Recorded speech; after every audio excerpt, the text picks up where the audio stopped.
Hello everyone, this is Tushar Kapoor. I welcome you all on my YouTube and Facebook channel Mathical. आज हम continuity and differentiability के second lecture को लेकर आए हैं. फर्स्ट लेक्चर में हमने कॉन्टिन्यूटी की कंप्लीट इंट्रोडक्शन पढ़ ली थी. आज हम कॉन्टिन्यूटी पे बेस्ड क्वेश्चंस करने वाले हैं इस लेक्चर में सिर्फ. ठीक है, तो शुरू करते हैं आज का लेक्चर. आज का लेक्चर शुरू करने से पहले मैं आपको लेक्चर 1 की जो फॉर्मुलेटिव डेफिनेशन है कॉन्टिन्यूटी की एक बार दोबारा बता देता हूं, जिससे आप क्वेश्चंस करने में आपको आसानी होगी. ठीक है, तो फॉर्मुलेटिव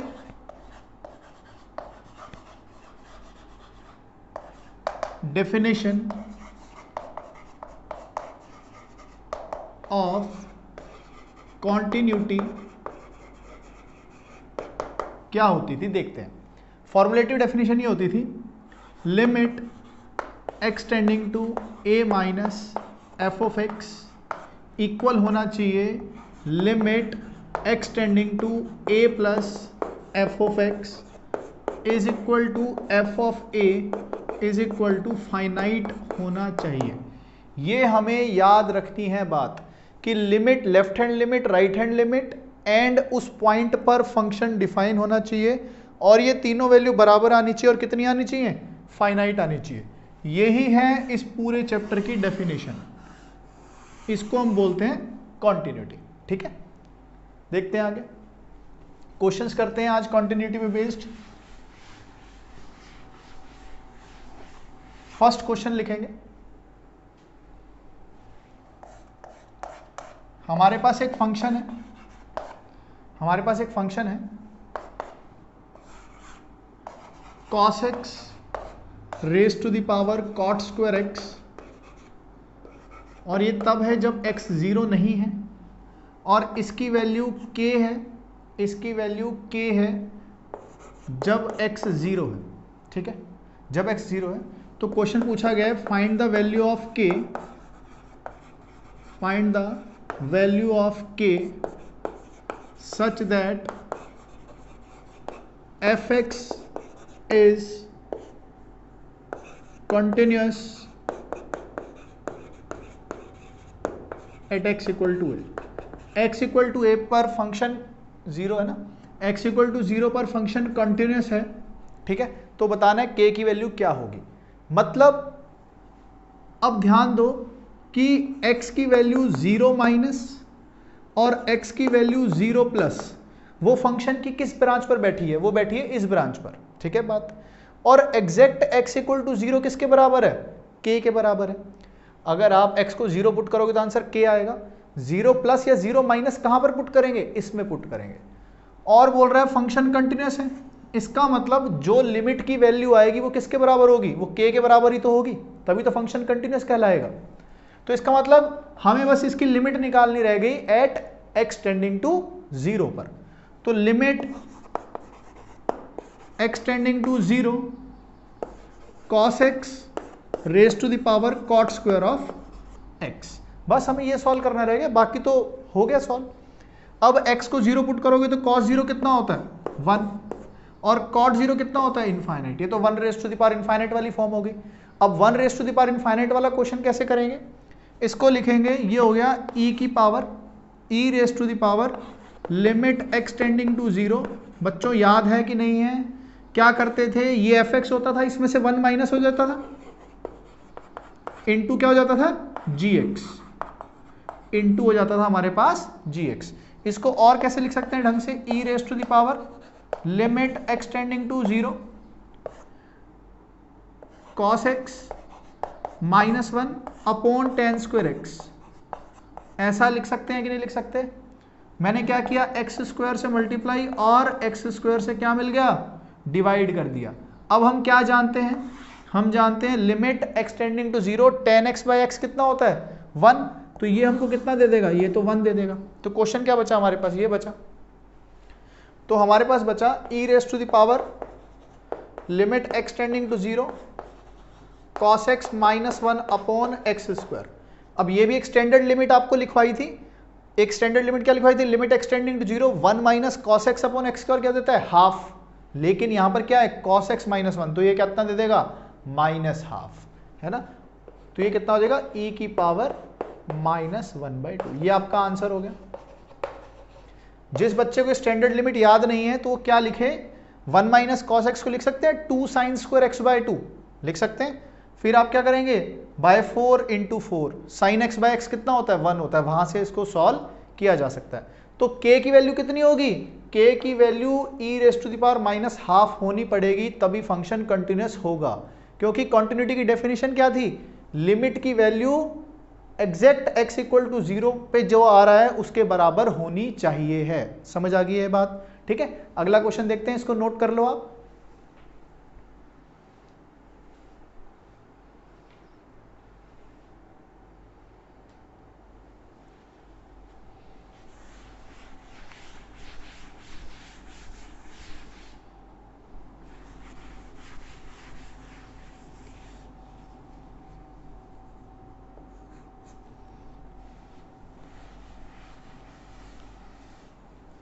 देखो क्वेश्चन बिल्कुल ही ऐसा है कुछ, x raise to the power 4 minus 256 upon x minus 4 when x is not equal to 4, और ये वैल्यू k होगी जब x कितना होगा 4 होगा।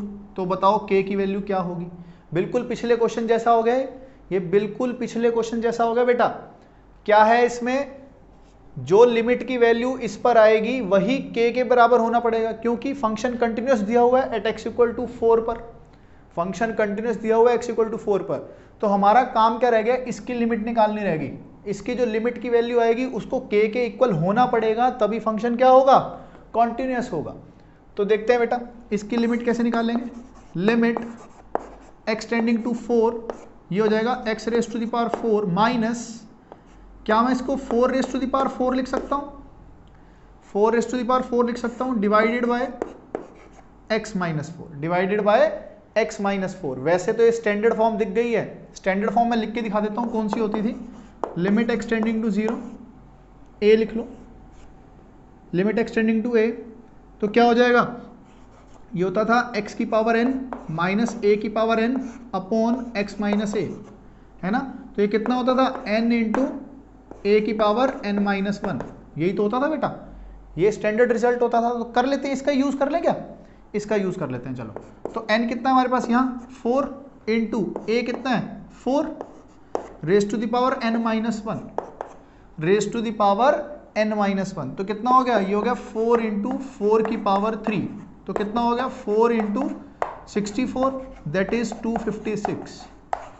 तो हमारा आंसर कितना आ गया 256। यही k की वैल्यू होनी पड़ेगी, k को 256 के इक्वल होना पड़ेगा, ये k को इसके 256 के बराबर होगा, तभी फंक्शन क्या होगा, कॉन्टिन्यूअस होगा, अदरवाइज फंक्शन कंटिन्यूअस नहीं होगा।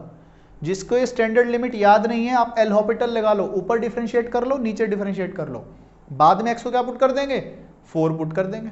नोट कर लो इस क्वेश्चन को।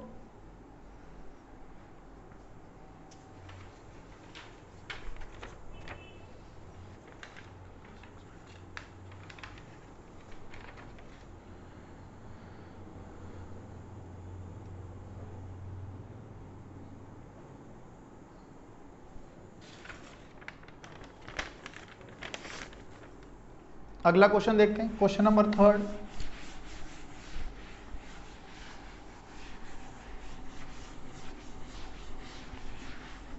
अगला क्वेश्चन देखते हैं, अच्छा क्वेश्चन है। Let f of x is equal to, ये आपके पास ln cos x upon 4th power of 1 plus x square minus 1, और ये है e की power sine 4x minus 1 upon ln 1 plus ten 2x, ठीक है।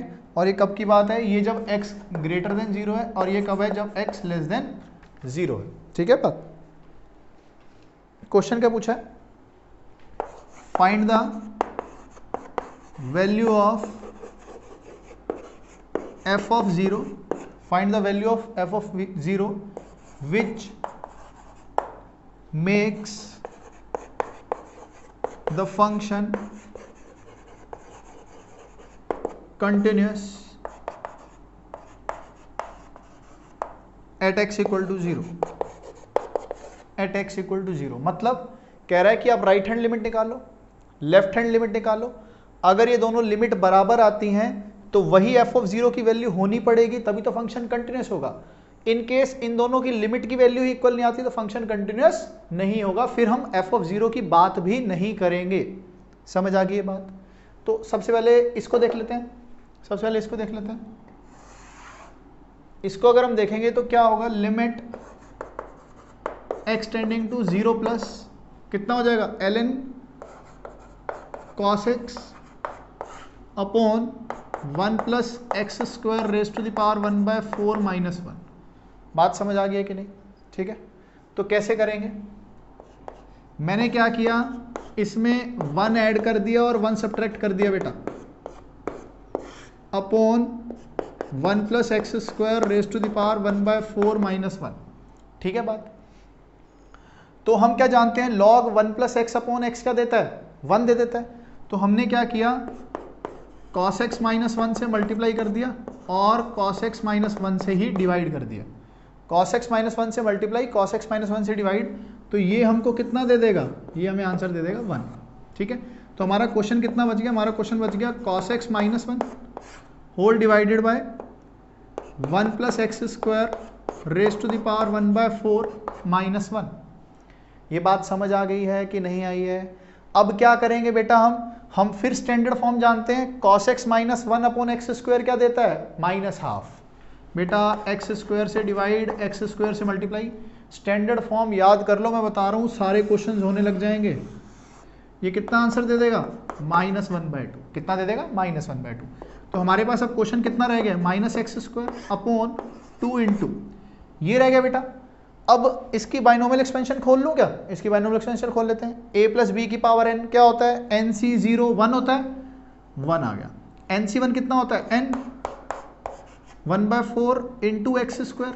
बेटा इसके आगे एक्सपेंशन करने का कोई फायदा नहीं है, क्योंकि ऊपर नीचे डिग्री क्या हो गई, सेम, इसके आगे कोई फायदा नहीं होने वाला, -1। ये बात समझ आ गई है? इस चीज में किसी कोई दिक्कत है तो बताओ। बेटा 1 से 1 कट गया, 1 से 1 कट गया, 2 से ये 2 कट गया, ठीक है, एक्स स्क्वायर से एक्स स्क्वायर कट गया, तो ये ऊपर जाके कितना हो गया, -2। कितना हो गया ये, -2 हमारे पास हो गया है बेटा। तो हमारे पास राइट हैंड लिमिट कितनी आ गई है, -2। राइट हैंड लिमिट कितनी आ गई है, -2। अब हमें क्या निकालना है, लेफ्ट हैंड लिमिट निकालनी है। हमें क्या निकालनी है, लेफ्ट हैंड लिमिट। तो लेफ्ट हैंड लिमिट कितनी है बेटा, limit x tending to 0 minus, तो ये हो जाएगा e की power sin 4x minus 1 upon ln 1 plus 10x। कोई दिक्कत है तो बताओ, tan 2x है, tan 2x, ठीक है, कोई दिक्कत इसमें है तो बताओ। हमने क्या देखा है, e की power x minus 1 upon x क्या देता है, 1। e की power x minus 1 upon x क्या देता है, 1। तो यहाँ पे x कितना है, sin 4x, तो sin 4x से मल्टीप्लाई, sin 4x से divide, log 1 plus x upon x कितना दे देता है, 1। तो यहाँ पे x की क्या लिखा है, tan 2x, तो tan 2x से मल्टीप्लाई, tan 2x से डिवाइड। बच्चों समझ आ गई? ये कितना दे देगा, 1। ये कितना दे देगा, 1। तो क्वेश्चन कितना रह गया हमारे पास, लिमिट x टेंडिंग टू 0, बच्चों देख लो, sin 4x upon tan 2x। फिर हम क्या जानते हैं, limit x tending to 0, sin x by x कितना देता है, 1। तो मैंने 4x से डिवाइड, 4x से मल्टीप्लाई, 2x से डिवाइड और 2x से मल्टीप्लाई, ये कितना दे देगा, 1। ये कितना दे देगा, 1। तो हमारे पास क्या बचा, 4x बाय 2x, तो 4x बाय 2x, तो 4/2 कितना हो गया, 2।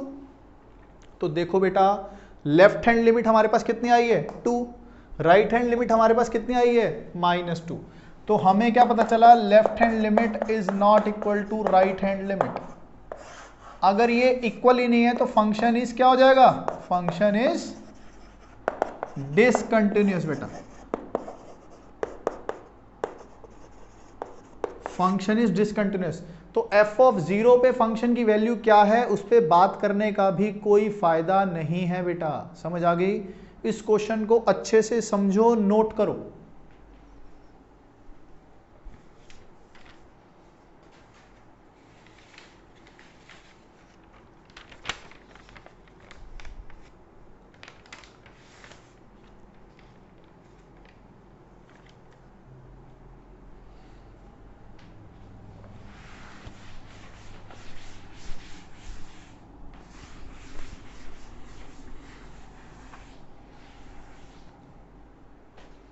अगला क्वेश्चन देखो,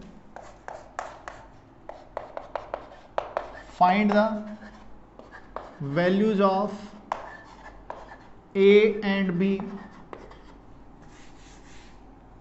such that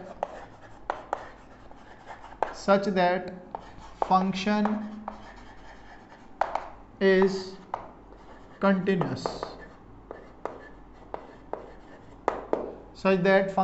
continuous, ठीक है। तो फंक्शन लिख रहा हूं मैं, ये हो जाएगा x plus a√2 sin x minus 2x cot x plus b a cos 2x minus b sin x, और ये कब दिया हुआ है, जब x 0 से π/4 है। ये कब है, जब π/4 से π/2 है, और ये कब है, जब π/2 से π है। बेटा इजी क्वेश्चन है, इस क्वेश्चन को एक बार आप देखो कैसे सॉल्व होगा। ये इस क्वेश्चन को देखो कैसे करेंगे। अब देखो बेटा, ये क्या है, ट्रिग्नोमेट्रिक फंक्शन, ये क्या है, एल्जेब्रिक फंक्शन। हमें पता है एल्जेब्रिक फंक्शन, ट्रिग्नोमेट्रिक फंक्शन सब क्या होते हैं, कंटिन्यूअस इन इट्स डोमेन। लेकिन हमें कंटिन्यूटी चेक कहां पर करनी होती है, जहां पर फंक्शन ब्रांच बदल रहा होता है बेटा। तो ब्रांच बदल रहा है और फंक्शन कंटिन्यूअस भी करना है, इसका मतलब सभी लिमिट्स की value left hand limit right hand limit के बराबर होनी पड़ेगी, तभी तो फंक्शन कंटिन्यूअस होगा। तो अब ब्रांच कहां पे चेंज हो रही है बेटा, एक तो π/4 पे हो रही है और एक π/2 पर हो रही है। बात सही है गलत है? तो अगर हमें π/4 माइनस निकालना है तो π/4 माइनस कितना होगा, ये हो जाएगा π/4 प्लस a√2 साइन π/4 कितना होता है, 1/√2। तो कितना आ गया हमारे पास, π/4 प्लस a। ठीक है बात, π/4 प्लस कौन सी ब्रांच में होगा, π/4 से बड़ा, इक्वल या बड़ा आ रहा है तो π/4 पुट कर देंगे। तो कितना हो जाएगा, -2 π/4 कोट π/4 प्लस b। कोट π/4 कितना होता है, 1। तो ये कट के कितना आ गया, -π/2 प्लस b। बात सही है गलत है बेटा? अगर फंक्शन कंटिन्यूअस है, अगर फंक्शन कंटिन्यूअस है तो हमें पता है left hand limit right hand limit के क्या होगी बेटा, बराबर होगी। तो लेफ्ट हैंड लिमिट को राइट हैंड लिमिट के बराबर कर देते हैं बेटा। कितना आ जाएगा, -π/2 प्लस b। तो इसको सॉल्व करके हमें कितना मिल गया बेटा, a माइनस b कितना आ गया, ये -π/2 है क्या, ठीक है। तो -3π/4 मिल गया बेटा हमें। बात समझ आ गई है कि नहीं आ गई है? दोबारा ब्रांच कहां पर चेंज हो रही है बेटा, एक π/2 पर चेंज हो रही है। π/2 माइनस चेक कर लेते हैं, π/2 माइनस cot π/2 कितना होता है, 0। तो यहां से क्या मिलेगा, सिर्फ b।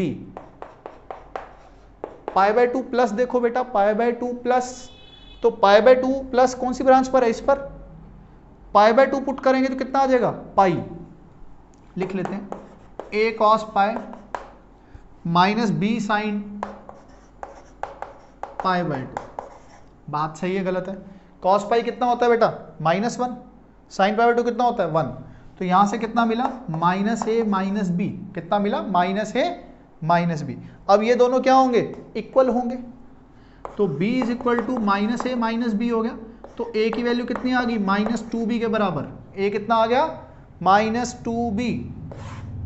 तो a की वैल्यू -2b पुट कर देंगे तो कितना आ जाएगा, -3b is equal to -3π/4। Minus से माइनस कट गया, 3 से 3 कट गया। तो b की वैल्यू कितनी आ गई बेटा, π/4। और b की वैल्यू अगर मैं यहाँ π/4 पुट करूंगा तो a कितना आ गया, -π/2। a कितना आ गया, -π/2। तो बेटा सिंपल सा फंडा है इस क्वेश्चन का कि जहां जहां पे ब्रांच चेंज हो रही है वहां वहां पे हमें कॉन्टिन्यूटी चेक करनी है। जैसे यहां पर π/4 पे ब्रांच चेंज हो रही है और π/2 पे ब्रांच चेंज हो रही है, तो इन दोनों पर ही वैल्यू चेक करनी है। इसके अलावा फंक्शन क्या है, कॉन्टिन्यूअस है। समझ आ गई ये बात? कोई दिक्कत इसमें है तो बताओ, ठीक, नोट कर लो।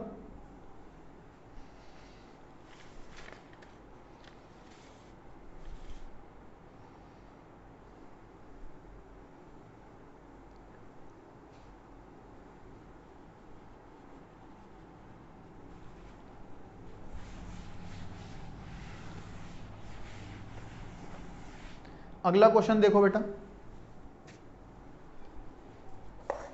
फंक्शन गिवन है e की power 2x plus 1 minus x plus 1 e की पावर x प्लस e की power minus x upon x into e की पावर x। ये कब है? जब x 0 के बराबर नहीं है, और k है जब x 0 के बराबर है। Find k if function is what? Continuous at x equal to 0। अगर फंक्शन x इक्वल टू 0 पर कंटिन्यूअस है तो बताओ k की वैल्यू क्या होगी? बिल्कुल पहले जैसा क्वेश्चन है, आपने लिमिट की वैल्यू निकालनी है, बस इसकी एक्सटेंडिंग टू 0 पर जो आंसर आएगा वही k की वैल्यू होने वाली है।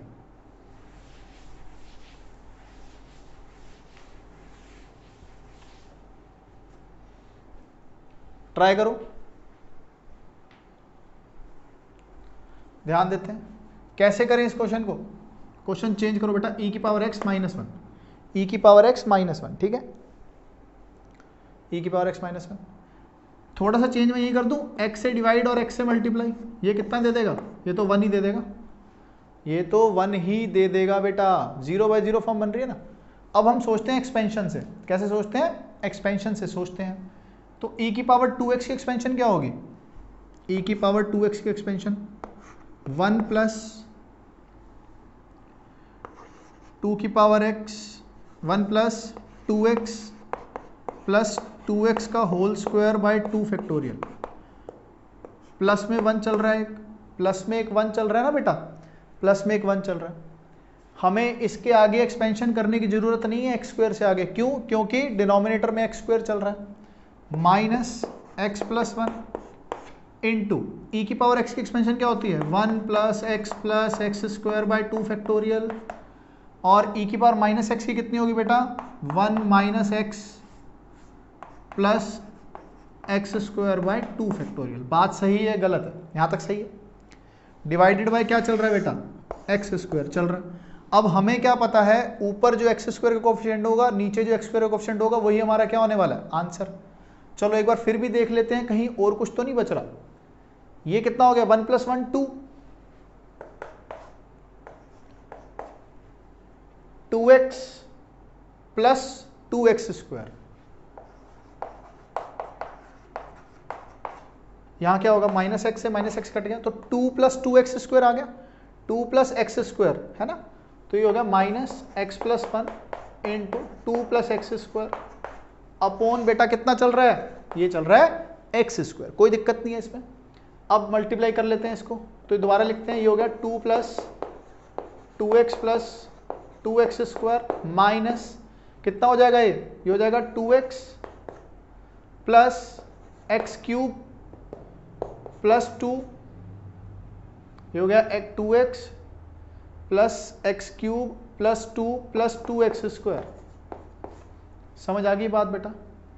होल डिवाइडेड बाय कितना? ये आ गया एक्स स्क्वायर। कोई चक्कर है इसमें तो बताओ, कोई डाउट नहीं है इसमें बेटा? ठीक है, तो ये कितना हो जाएगा?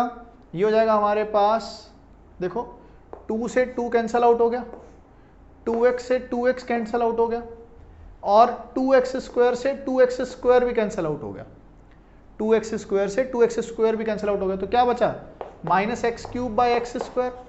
तो हमें आंसर कितना मिल गया? यहाँ से माइनस एक्स, एक्स को रखना क्या है? 0। तो आंसर कितना आ गया हमारे पास? 0 आ गया।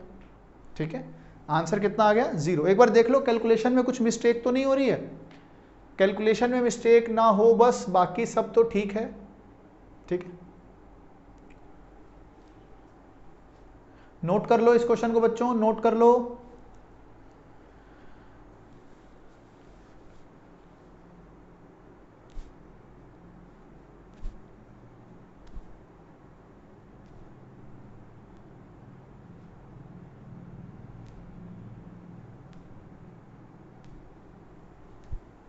बेटा यहां पर आएगा, मेरे को लग रहा है एक्स स्क्वायर, यहां पे आएगा एक्स स्क्वायर।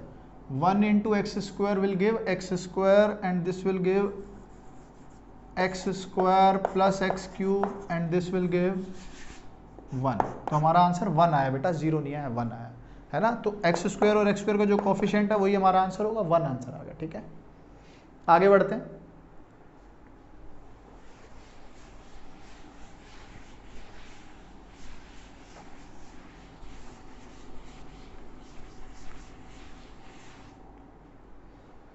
आगे बढ़ते हैं बेटा, आगे लिखते हैं continuity of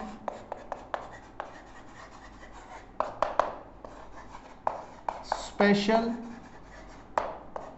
type of functions, continuity of special type of functions.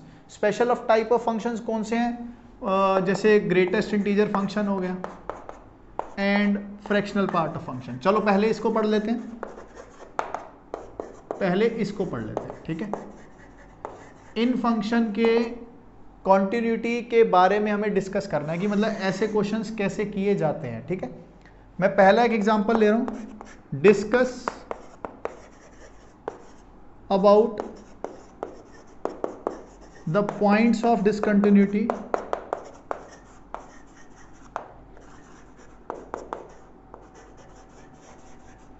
in fx is equal to box of x square plus 1 where x belongs to 1 to 3।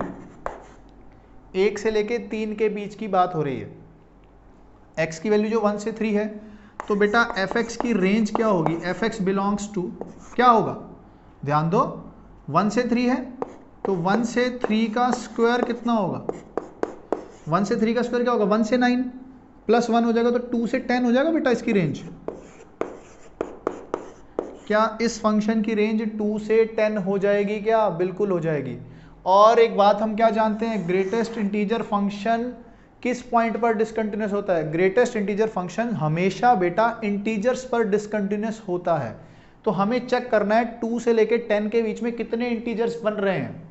तो 2 से लेके 10 के बीच में बेटा 9 इंटीजर्स बन रहे हैं, 2 3 4 5 6 7 8 9 एंड 10, है ना। ये सभी पॉइंट्स पर फंक्शन क्या हो रहा है? डिसकंटिन्यूअस हो रहा है? नहीं, एक गड़बड़ कर रहे हैं। एंड पॉइंट्स पे चेक करो, एंड पॉइंट्स पे हमें ये चेक करना पड़ेगा फंक्शन राइट कंटिन्यूअस है, लेफ्ट कंटिन्यूअस है, क्या है ना। अब ध्यान दो, सिर्फ 2 और 10 पे चेक करो, बीच में तो डिसकंटिन्यूअस होगा ही होगा, है ना।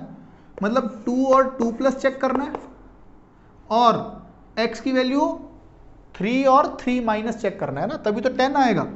3 और 3 माइनस चेक करना है बेटा। जब x की वैल्यू आप 2 पुट करोगे इस फंक्शन में, 2 का स्क्वायर कितना होता है? 4 नहीं, ये 2 का 12 होगा, सॉरी, 1 और 1 प्लस पर है ना, 1 और 1 प्लस पर चेक करना है क्योंकि रेंज 1 से 3 जा रही है ना। तो 1 पर इसको चेक करोगे तो 1 प्लस 1 कितना हो जाएगा? 2 देगा ये आंसर। और 1 प्लस पुट करोगे, 1 प्लस का स्क्वायर क्या होगा? 1 से बड़ा, 1 से बड़ा प्लस 1 कितना होगा?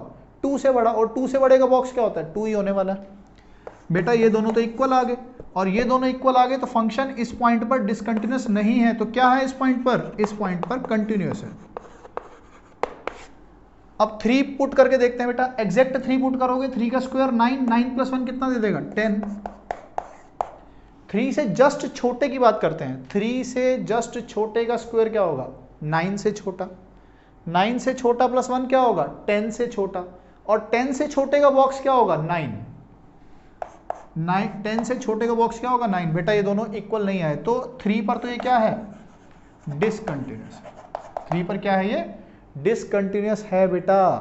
तो यहां पर तो ये कंटिन्यूअस है, बाकी इन सभी पॉइंट्स पर फंक्शन क्या है? डिसकंटिन्यूअस है, ठीक है। अब ये 3 वैल्यू कब आई होगी? जब x को क्या रखा होगा? √2। 4 कब आया होगा? जब रखा होगा √3, √4, √5, √6, √7, √8 और ये कितना? √9, जो कि 3 ही होता है, ठीक है। तो इन x की वैल्यूज पे फंक्शन क्या रहा होगा? डिसकंटिन्यूअस। इसके अलावा हर जगह पर फंक्शन क्या है? कंटिन्यूअस। तो एक बात ध्यान देनी है कि ग्रेटेस्ट इंटीजर फंक्शन और फ्रैक्शनल पार्ट वाला फंक्शन, ये दोनों हमेशा कहां पर डिसकंटिन्यूअस होंगे? ये होंगे ओनली एट इंटीजर्स। इसके अलावा हमें कहीं देखने की जरूरत भी नहीं है। एक अच्छा क्वेश्चन और करते हैं।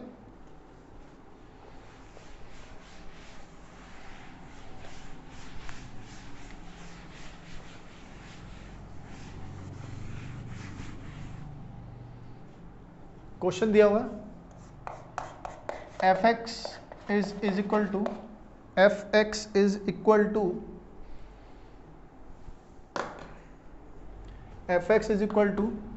box of 2 cos x in x belongs to 0 to 2 pi, 0 से लेके 2 पाई के बीच में इस फंक्शन की कंटिन्यूटी के बारे में या डिसकंटिन्यूटी के बारे में डिस्कस करो। लिख लो, discuss about its continuity. Discuss about its continuity. तो देखते हैं 2 cos x का ग्राफ बना लेते हैं।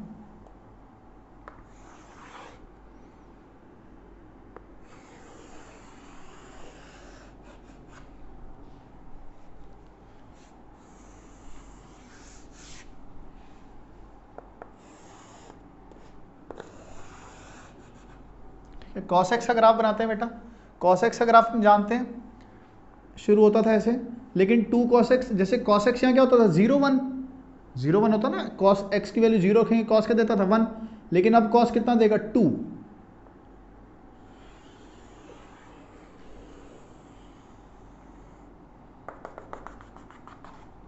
ये बेटा कितना हो गया पाई बाय 2, ये होगा पाई बाय 2, ये कितना होगा पाई, ये कितना हो गया 3 पाई बाय 2, और ये कितना हो गया हमारे पास 2 पाई हो गया। बात सही है कि नहीं? ये वैल्यू कितनी होगी बेटा 0 2, x को 0 रखोगे cos 0 1, 1 इंटू 2 कितना 2, इसकी मैक्सिमम वैल्यू 2 आएगी और इसकी मिनिमम वैल्यू कितनी आएगी बेटा -2 आने वाली है। बात सही है गलत है? ठीक है, जब x की वैल्यू 0 पुट करोगे बेटा, 0 से 2 पाई देखना है, जब x की वैल्यू 0 पुट करोगे cos 0 कितना होता है 1, 1 इंटू 2 इज 2, और 2 का बॉक्स कितना दे देगा 2, तो यहां पर तो बेटा क्या आ जाएगा डार्क सर्कल, यहां कितना आ जाएगा डार्क सर्कल। अब हमें क्या करना होता है चेक, सिर्फ इंटीजर देखने हैं बेटा, इंटीजर। cos की वैल्यू 2 cos x की वैल्यू 1 कब आएगी, 2 cos x की वैल्यू 1 कब आएगी,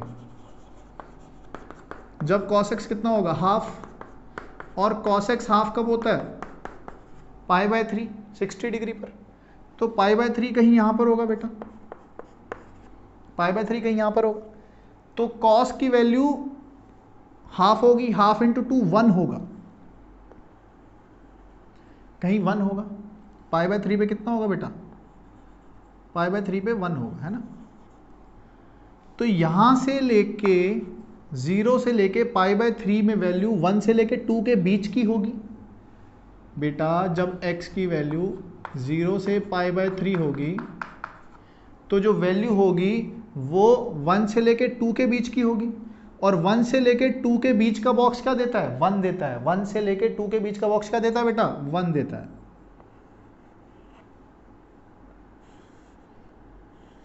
तो यहां से लेके यहां तक ये बॉक्स की वैल्यू हमेशा कितनी आने वाली है बेटा 1 आने वाली है, हाँ या ना।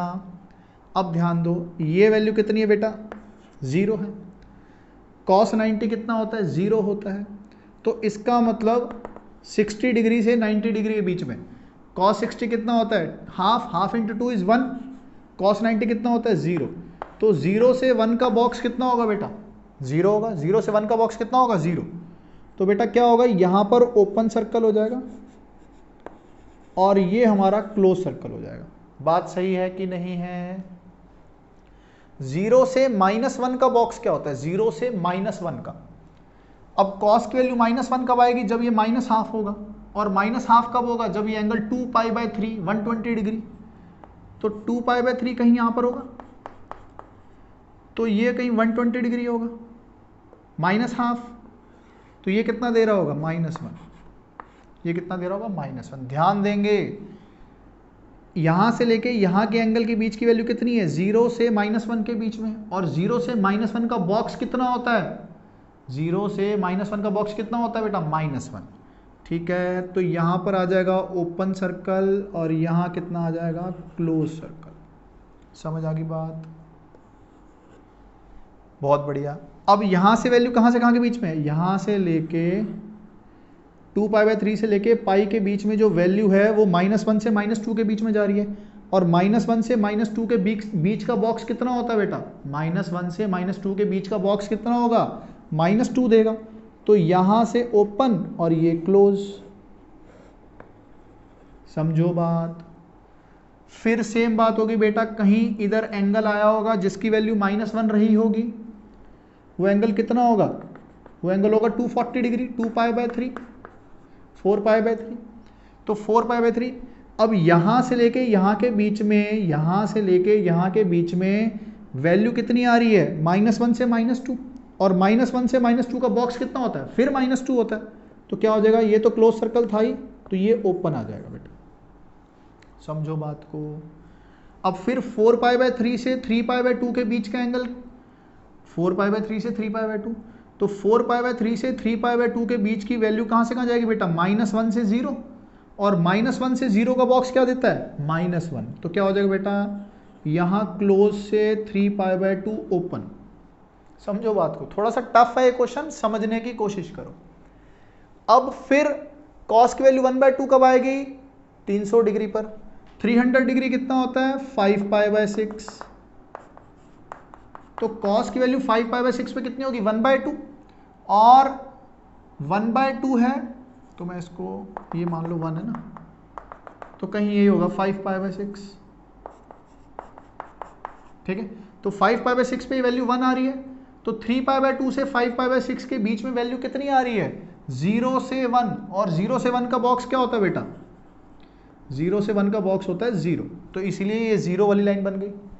अब यहां से लेके 2π के बीच की वैल्यू कितनी जा रही है, 1 से 2, और 1 से 2 का बॉक्स कितना होता है बेटा, 1 से 2 का बॉक्स कितना होता है, ये होता है 1, तो यहां पे क्लोज, यहां क्या हो जाएगा, ओपन। एग्जैक्ट 2π पे क्या होगा, cos 2π कितना होता है, 1 × 2 कितना हो गया, 2, तो यहां पर कितना हो जाएगा, क्लोज।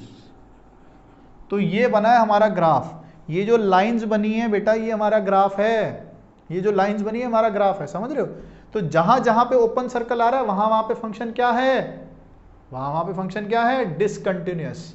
तो किस पर है, एक तो 0 डिग्री, फिर ओपन कहां आ रहा है, π/3, फिर ओपन π/2 पर, 2π/3 पर,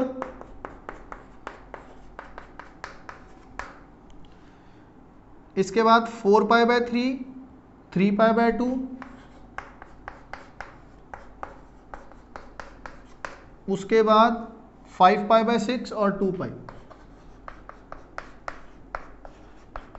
इन सभी x की वैल्यू पर फंक्शन क्या आ रहा है बेटा, डिसकंटिन्यूअस आ रहा है। ये थोड़ा सा अच्छा क्वेश्चन है, इस क्वेश्चन को एक दो बार आप वीडियो को दोबारा बैक करके दोबारा देख सकते हैं, जिससे आपको अच्छे से समझ आ जाएगा, ठीक है। फिर भी अगर आपको कोई डाउट रहता है तो आप कमेंट सेक्शन में अपना डाउट डाल सकते हैं, उसको एड्रेस कर लिया जाएगा बेटा, ठीक है। दूसरा स्टैंडर्ड फंक्शन देखते हैं।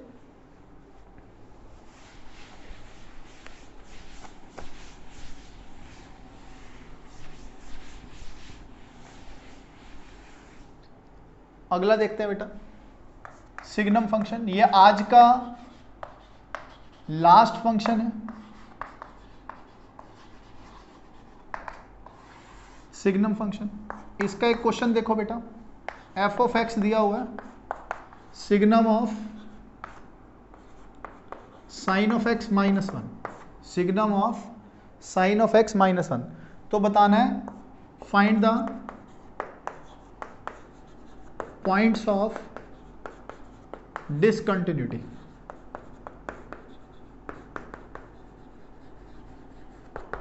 Find the points of discontinuity, x की वो क्या क्या वैल्यूज होंगी जिसके लिए फंक्शन क्या होगा, डिसकंटिन्यूअस होगा। तो सबसे पहले तो सिग्नम आपके दिमाग में आना चाहिए कि सर सिग्नम तो कहां पर डिसकंटिन्यूअस होता है, सिग्नम सिर्फ वहां पर डिसकंटिन्यूअस होता है जहां पर उसकी इनपुट क्या होती है बेटा, 0। 0 के प्लस पे 1 देता है, 0 के माइनस पे -1 देता है, तो 0 पर ही तो कंटिन्यूटी की दिक्कत है। तो सिग्नम की जब जब इनपुट 0 होगी वहां पे फंक्शन क्या करेगा, गड़बड़। सिग्नम की इनपुट जब जब 0 होगी वहीं तो गड़बड़ करेगा।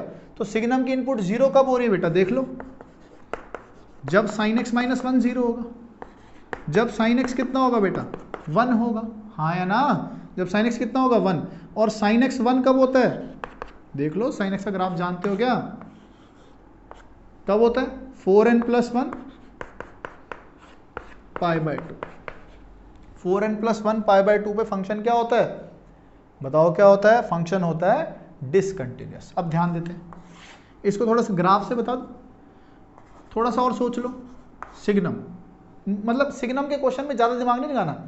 क्यों नहीं लगाना, क्योंकि सिग्नम का क्या करना है, जो अंदर लिखा हुआ है ना इनपुट, उसको 0 के बराबर रख दो। बस जो अंदर इनपुट लिखा हुआ है उसको 0 के बराबर रख दो, और जहां जहां पे ये इनपुट 0 हो रही है वहां पे क्या हो जाएगा आंसर, वहां पे फंक्शन डिसकंटिन्यूअस हो जाएगा। तो सिग्नम साइन एक्स कहां से कहां जाता है, देखो -1 से 1 जाता है, -1 कर दिया। तो जो सिग्नम के अंदर की इनपुट हो रहा था बेटा वो -2 से 0 हो रहा था। सिग्नम के अंदर इनपुट क्या हो रही थी, -2 से 0। तो मतलब या तो सिग्नम की इनपुट नेगेटिव है या 0 है। सिग्नम की इनपुट या तो नेगेटिव है या तो 0 है। जब सिग्नम की इनपुट नेगेटिव होगी तब आंसर क्या मिलेगा, बताओ, तब आंसर मिलेगा -1। और जब इनपुट 0 होगी तब आंसर क्या मिलेगा, 0। ध्यान देते हैं, ये y एक्सिस x एक्सिस हो गया हमारे पास। सिग्नम के अंदर जब इनपुट 0 होगी तो 0 मिलना था, जब सिग्नम के अंदर इनपुट नेगेटिव होगी तो -1 मिलना था। अब इसकी इनपुट 0 कब हो रही है, 4n + 1 π/2 पर, मतलब 90 पर, है ना, 2π + 90 पर, 4π + 90 पर। तो इसका हमेशा आंसर बेटा -1 आना है। लेकिन जब π/2 होगा तब आंसर कितना हो जाएगा, तब आंसर 0 हो जाएगा। यहां डार्क सर्कल, यहां ओपन। उसके बाद क्या होगा, 2π + π/2, यहां पर ओपन, यहां पे डार्क। बेटा इन्हीं वैल्यूज पे तो 0 हो रहा है, बाकी सब तो क्या आ रहा है हमेशा -1। ऐसे ही यहां पे ओपन, ऐसे डार्क आएगा, ऐसे ही ये आपको मिलते रहेंगे पॉइंट्स। बात समझ आ गई है कि नहीं समझ आ गई है, ठीक है। ये इसका ग्राफ बनेगा बेटा, है ना। तो ये पॉइंट ऑफ डिसकंटिन्यूटी होंगे, अदरवाइज फंक्शन क्या है, हमेशा कंटिन्यूअस बन रहा है। समझ आ गई। एक क्वेश्चन सिग्नम का और कर लेते हैं, आपको अच्छे से समझ आ जाएगा।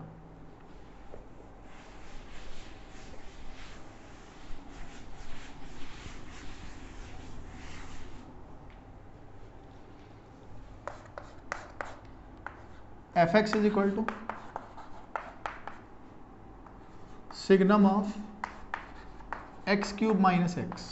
ये फंक्शन कहाँ कहाँ डिसकंटिन्यूअस होगा, डिस्कस अबाउट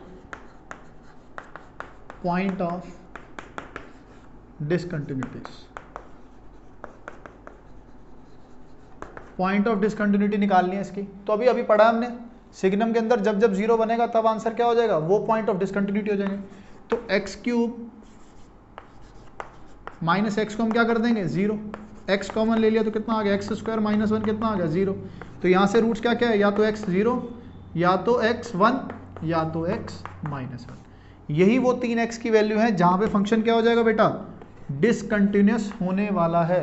यही वो 3 वैल्यू है जहाँ पे फंक्शन क्या है, डिसकंटिन्यूअस है। क्यों, क्योंकि ये सिग्नम को क्या बना दे रही है, 0। अगर मैं यही इस क्वेश्चन में थोड़ा सा चेंज ले आऊं, x इंटू, चलो mod x लिख लेते हैं, सिग्नम x³ - x, तो अब क्या करोगे आप, इसको 0 के इक्वल रखोगे। तो यहां से क्या क्या वैल्यू आई, 0, 1 और -1, 0, 1 और -1। तो यहां पे गड़बड़ हो रही है, लेकिन इस पर्टिकुलर केस में 0 पे फंक्शन डिसकंटिन्यूअस नहीं है। क्यों नहीं है, क्योंकि f(0+) बेटा x मल्टीप्लाइड है, 0 इंटू कुछ भी क्या देता है, 0। f(0) - क्या दे देगा, 0। f(0+) क्या दे देगा बेटा, 0। ये तीनों जगह 0 ही मिल रहा है, ये तीनों जगह 0 ही मिल रहा है, इसलिए फंक्शन क्या हो गया, कंटिन्यूअस हो गया x = 0 पे। थोड़ा सा ध्यान देना, बाहर कोई और फंक्शन तो नहीं मल्टीप्लाइड है। इस वाले केस में कोई फंक्शन मल्टीप्लाइड नहीं था सिग्नम के साथ, तो इसी वैल्यूज पे फंक्शन डिसकंटिन्यूअस था। इस वाले केस में mod x मल्टीप्लाइड था, इसलिए 0 पे अब कंटिन्यूअस बन गया। इन दोनों पे फंक्शन क्या है, डिसकंटिन्यूअस है। ठीक है, आज का लेक्चर आपको समझ आया बच्चों। ये हमने 8-9 क्वेश्चन आज किए हैं कॉन्टिन्यूटी पे, जो कि इंपॉर्टेंट क्वेश्चंस थे, हमने वो कवर किए हैं। नेक्स्ट लेक्चर में हम कॉन्टिन्यूटी के जो रिमेनिंग टॉपिक्स हैं वो करने वाले हैं, टाइप ऑफ डिसकंटिन्यूटी, और एक थ्योरम पढ़नी है, IMVT, intermediate mean value theorem. ठीक है, फिर हमारा कॉन्टिन्यूटी का चैप्टर कंप्लीट हो जाएगा और हम डिफरेंशिएबिलिटी को स्टार्ट करेंगे। ठीक है, आप इस चैनल को सब्सक्राइब कर लें अगर आप नए हैं इस चैनल पर तो। Okay, thanks.